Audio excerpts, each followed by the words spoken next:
بقى النهاردة نعمل مع بعض كده أحلى حاجة حلوة في الشتاء، بتدفي وجميلة وكل مقدرة هتلاقيها عندنا في البيت. يلا بينا نعمل الشعرية باللبن. أنا هنا جبت كوبايتين من الشعرية وكوبايتين من اللبن وكوباية الا ربع من السكر وكيس فانيليا. تمام كده.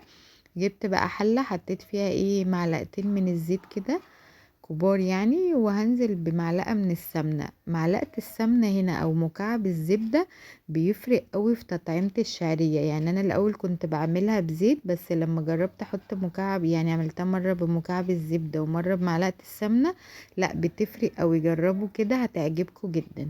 هنقلب بقى الشعرية كده، يعني حاولوا ما تسيبوهاش، يعني هي 5 دقايق كده هتلاقيها خدت لون معاكي، عشان تاخد لون كل واحد. لو سبتيها ممكن تاخد لون ولون، فهي اما تاخد معانا بقى اللون اللي انتوا شايفينه التحفة ده، هننزل بنص مقدار السكر.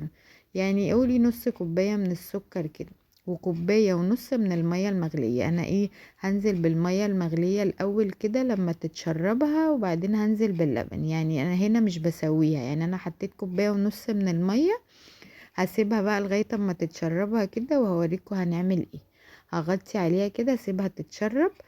بصوا بقى، هنا على كوبايتين من اللبن حطيت معلقة صغيرة من النشا، معلقة صغيرة يعني متبقاش معلقة مليانة، معلقة صغيرة من النشا كده تدينا قوام وطعم تحفة. هنا بصوا الشعرية اتشربت المية بس ما استوتش. هنزل بقى باللبن والنشا اللي احنا اتفقنا عليه. ممكن تزودي هنا لبن تكملي مية براحتك. ودقتها لقيتها عايزة السكر، فنزلت ببقية السكر اللي احنا اتفقنا عليه. هنقلب بقى ونسيبها لغاية اما تكمل سواها. خلاص انا هنا ما كنت سويتها، انا سبتها بس تشرب المية تفتح.